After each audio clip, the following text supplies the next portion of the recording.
These are exciting times for international education industry. Specially Covid होने के बाद एक तरफ तो एक टाइम तो लगता था जैसे दुनिया रुक सी गई है, बट धीरे धीरे चीज़ें जो हैं they are coming back to normal. और ऑस्ट्रेलिया खुला 2021 के दिसंबर में, और 2022 के अर्ली में जाके एकदम से जो मार्केट थी सारी ही, जो पेंडुलम था दैट टिल्टेड टुवर्ड्स ऑस्ट्रेलिया।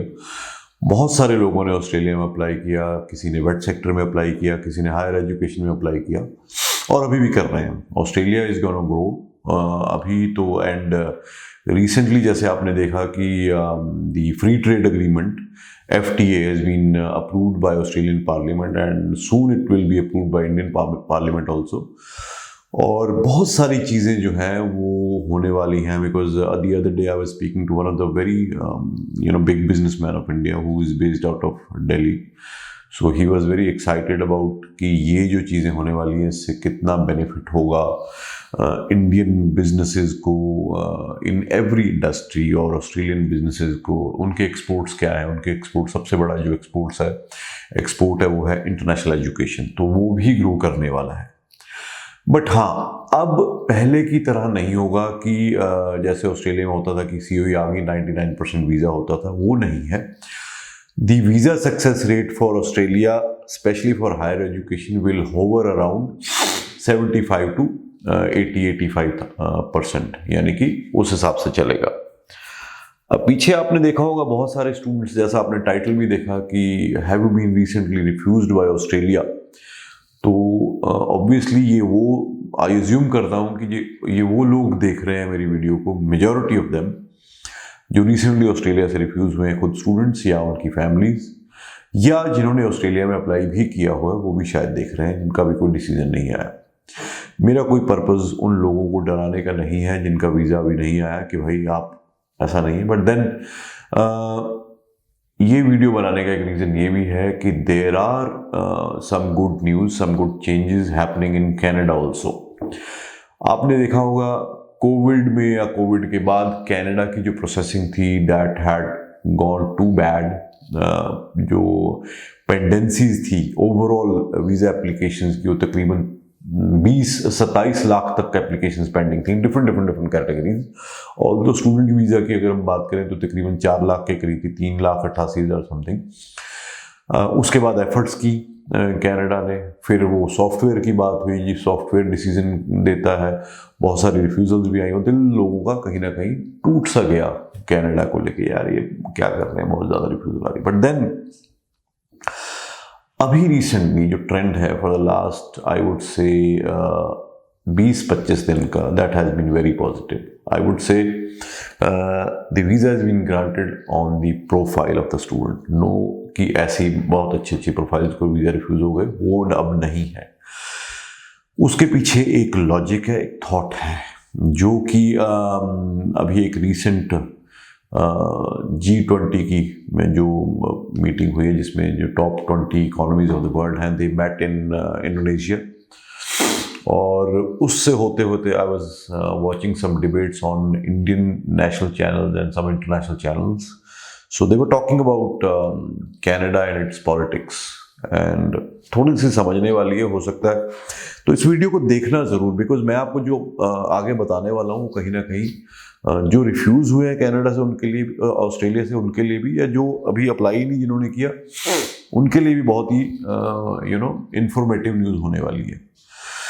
तो they were saying that Trudeau, Justin Trudeau, at least he will be there for another 2 years। अभी उनकी गवर्नमेंट है, and the majority of Trudeau's जो वोट बैंक है दोज आर इमिग्रेंट्स। और problem यही reason है कि उन्होंने अगले 2 साल का जो टारगेट लिया है इमिग्रेंट्स का, वो 10 लाख का लिया, यानी कि 5 lakh immigrants per annum.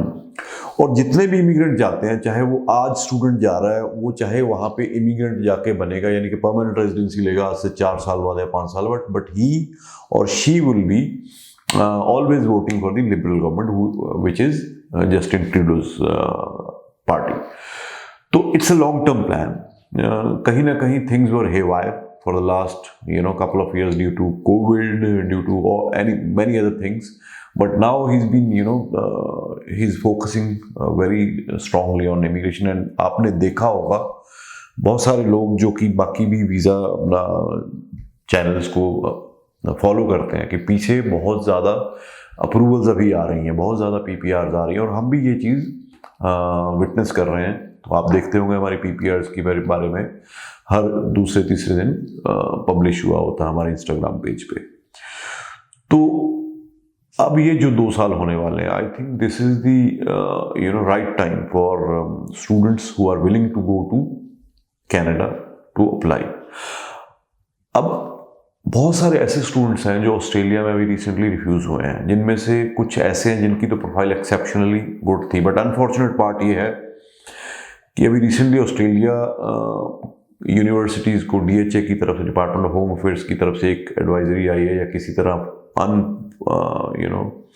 Informally उनको बोला गया है कि भाई रिफ्यूज केसेस को दोबारा आप लॉन्च मत कीजिए, because there is lot of effort goes into it, so please, because they say that we have refused somebody, so we have refused it on a ground.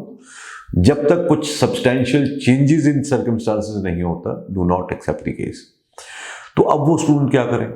कुछ तो ऐसे हैं जो बहुत अच्छी प्रोफाइल वाले थे, कुछ ऐसे हैं जो अच्छी प्रोफाइल वाले थे, कुछ ऐसे भी हैं जो एवरेज प्रोफाइल वाले थे, जिनको पता कि चलो ऑस्ट्रेलिया थोड़ा सा इन मामले में एकेडमिक्स को लेकर स्ट्रिक्ट। अब वो सारे स्टूडेंट, इन तीनों कैटेगरी वाले, बहुत अच्छे और average, they are very well accepted in Canada. तो कनाडा में अभी आने वाले, मैं अगर इनटेक्स की बात करूं, जनवरी जो ऑलमोस्ट खत्म होने वाला है, उसके बाद मार्च इनटेक है, उसके बाद मार्च इनटेक हर एक कॉलेज में नहीं है, बट कुछ colleges and specially universities they have March और अप्रैल इनटेक। जैसे यूनिवर्सिटी ऑफ कनाडा वेस्ट है, उसमें अप्रैल इनटेक है, प्रोविडेंस यूनिवर्सिटी है विनिपेग में, उसमें मार्च इनटेक है। तो जनवरी, मार्च, अप्रैल और मई इनटेक है, जहाँ पे आप जिनको GTEs क्लियर करते करते तकरीबन ये प्रोसेस ऑस्ट्रेलिया के करते करते to start with the application and then visa refusal 6 महीने हो गए। You lost that 6 months। You are, I hope you are disappointed that आपकी एप्लीकेशन जो है वो अप्रूव नहीं हुई। तो घबराने की कोई ज़रूरत नहीं है। You still have a chance to apply for Canada and the options are there. अगर मैं मार्च इनटेक की बात करूं, प्रोविडेंस यूनिवर्सिटी है, यहाँ पे सिर्फ +2 पास स्टूडेंट्स के लिए ऑप्शंस हैं। तो +2 पास स्टूडेंट प्रोविडेंस यूनिवर्सिटी में, विनिपेग डाउनटाउन में इनका कैंपस है, 2 साल का associate of arts in business का प्रोग्राम है, उसके बाद 3 साल का वर्क परमिट है। जैसा आप जानते हैं कि विनिपेग मैनिटोबा एक ऐसी स्टेट है, प्रोविंस है कनाडा की, जहाँ पे लोग परमानेंट रेजिडेंसी के लिए जाते हैं, बिकॉज बहुत सारे लोग जाते हैं, ओंटारियो में हैं या BC में हैं, बट वहाँ पे उनको कई बार लगता है कि हमारे पॉइंट्स नहीं पूरे हो पा रहे, so then they move after they study to Manitoba. तो पहले अगर आप मैनिटोबा में विनिपेग में जाते हो तो it will be a great thing for you, अगर आप लॉन्ग टर्म परमानेंट रेजिडेंसी देख रहे हो। उसके बाद है university of Canada west, they have there campus in Vancouver.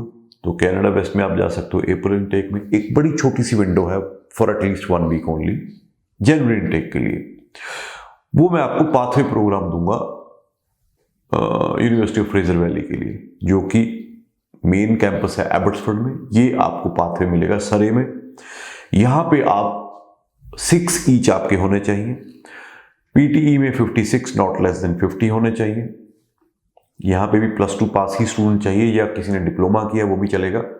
इसमें आपको बिजनेस का प्रोग्राम मिल जाएगा, आपको टूरिज्म का प्रोग्राम मिल जाएगा, आपको कंप्यूटर साइंस का मिल जाएगा, और आपको IT और सॉफ्टवेयर डेवलपमेंट का मिल जाएगा। तो ये प्रोग्राम्स आपको सरे कैंपस में मिल जाएंगे through a pathway to university of Fraser Valley. तो आपको जो आपका डिप्लोमा मिलेगा यूनिवर्सिटी ऑफ फ्रेजर वैली से मिलेगा, you will be eligible for your post study work permit. फिर उसके बाद मेन टेक है। मेन टेक में आपके पास बहुत सारे ऑप्शंस हैं। अगर PG स्टूडेंट्स हैं जिन्होंने ऑलरेडी ग्रेजुएशन की हुई है, ऑलरेडी मास्टर्स की हुई है, वो भी जाना चाहते हैं, तो अल्गोमा यूनिवर्सिटी का मेन टेक ओपन है, वहाँ पे आप अप्लाई कर सकते हैं। आप टैब कॉलेज मॉन्ट्रियल में अप्लाई कर सकते हैं। तो बहुत सारे ऑप्शन हैं, नायगरा कॉलेज में अप्लाई कर सकते हैं। तो मेरी ये अपील है उन स्टूडेंट्स से कि क्योंकि मेरे YouTube चैनल पे बहुत सारे स्टूडेंट्स जो हैं वो पूछते हैं कि सर हमारी बड़ी अच्छी प्रोफाइल थी, can we reapply in Australia. तो आई वुड से कि नहीं, अब उस चीज़ को छोड़ दो, because you been refused once. Australia में that's a history that the very बड़ा मुश्किल है COE लेना दोबारा यूनिवर्सिटी से, और अगर मिल जाए तो चांस है, बट मोस्टली अब आज की डेट में अगर मैं बात करूं तो मुझे नहीं लगता कोई भी यूनिवर्सिटी आपको दोबारा से COE देगी। तो वहां पे उस ड्रीम को छोड़ दीजिए जो शटर हो गया। Probably that was not your destination, probably your destination is Canada. तो कनाडा में अगर आप डिग्री करना चाहते हैं, डिग्री भी करें, डिप्लोमा करके आप लो कॉस्ट में डिप्लोमा हो जाएगा, यानी कि जितनी फीस ऑस्ट्रेलिया में है डिग्री की उससे बहुत कम फीस में आप यहाँ पे डिप्लोमा कर सकते हैं, कोई फंड्स नहीं दिखाने, कोई GT नहीं है। एंड अगर आप जनवरी के लिए, जैसे मैंने बोला कि यूनिवर्सिटी ऑफ फ्रेजर वैली का जो पाथवे है उसमें जाना चाहते हैं, तो आज हो गई है आई थिंक 24 हो गई, हाँ 24, मतलब अगले मंडे तक आपकी एप्लीकेशन हमारे पास सब मतलब एनरोल हो जाना चाहिए, तब मैं आपको जनवरी इनटेक में सीट दिलवा सकता हूँ। तो ये जो मैंने सारी चीज़ें बताई हैं इसको ध्यान से सुनिए, और आई होप अभी तक अगर आप जुड़े हुए हैं इस वीडियो से तो आपने सुना है, इसको शेयर ज़रूर करिए, क्योंकि बहुत सारे ऐसे स्टूडेंट्स हैं जिनका दिल टूटा है, बहुत सारी ऐसी फैमिलीज हैं जिनका दिल टूटा है। उनको बिल्कुल घबराने की जरूरत नहीं है, क्योंकि डेस्टिनी हमें हमेशा उस तरफ लेके जाएगी जहां हमने जाना है। मान लो हम जा रहे हैं इस मोड़ पे, इस तरफ जा रहे हैं, बट हमें जाना, हमारा जो डेस्टाइंड है वो डेस्टिनेशन इधर है, तो यहाँ से कोई ना कोई ऑब्स्ट्रक्शन न होगी ताकि हम फाइनली अपने सही डेस्टिनेशन की तरफ मुड़ जाएं। और ये बहुत ही मैंने तो एक्सपीरियंस भी किया लाइफ में कि जहाँ आपको डेस्टिनी लेके जाएगी वो आपको लेके जाएगी, चाहे हमें लगे कि नहीं मेरा वो रूट अच्छा था, but finally when we reach on the destination हमें तब रियलाइज होता है कि हाँ ये जो हुआ अच्छा ही हुआ। तो don't lose heart, don't lose hope. दुनिया में बहुत कुछ है करने के लिए, तो एक छोटा सा failures are part of life, so do not let go the hope. कभी भी उम्मीद को मत छोड़िए। दिए हुए नंबर्स पे कॉल करके हमसे बात करिए, हमारे काउंसलर से बात करिए, विजिट करिए। We will give you the options available in Canada. Canada में अभी से धड़ा आ रहे हैं, no doubt about it. Thank you so much.